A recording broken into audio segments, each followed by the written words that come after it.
Eureka! The story so far.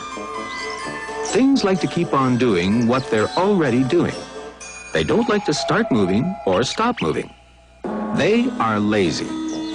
Another word for laziness is inertia. And now, mass.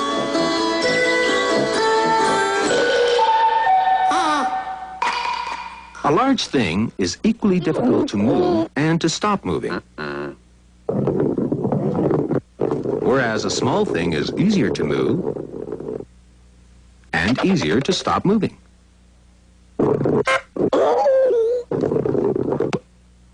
The big rock has more inertia than the little rock. It is lazier than the little rock. Are all big things lazier than little things? Does inertia always increase with size? Oh, really? Well, why don't you take a huge cube of styrofoam and try to throw it? And catch it. Then do the same with a small cube of lead.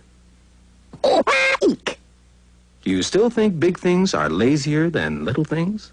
The small cube of lead was more difficult to stop moving than the big cube of styrofoam.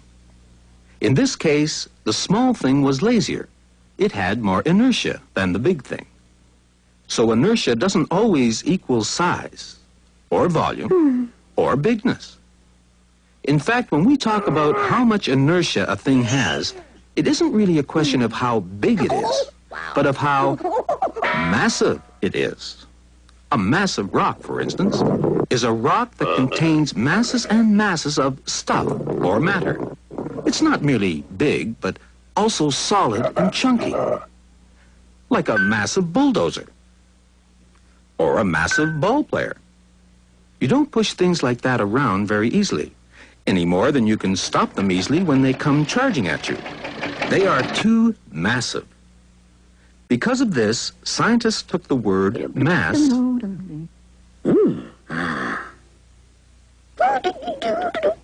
as a measure of inertia. The more the mass, the more the inertia. In spite of the fact that the styrofoam cube looks much bigger and more important than the little lead cube, it doesn't contain as much stuff. There's much less to it than there is to the lead cube. It has a far smaller mass.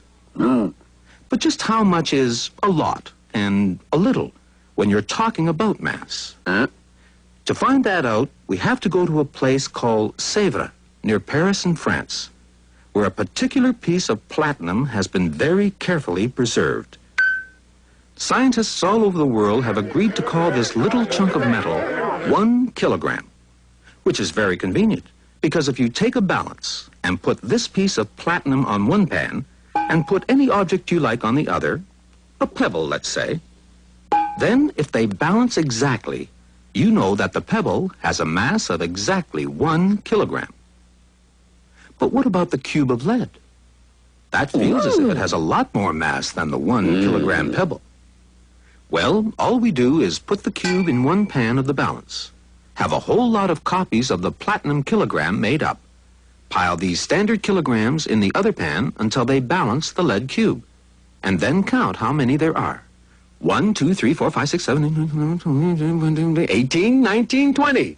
There! Now we know that the lead cube has a mass of exactly 20 kilograms. Of course, we can do the same with the big important-looking cube of styrofoam. 1, 2... Sorry, you have only 2 kilograms of mass. So the lead cube has 10 times more mass than the styrofoam cube. Which explains why it's 10 times more difficult to push around.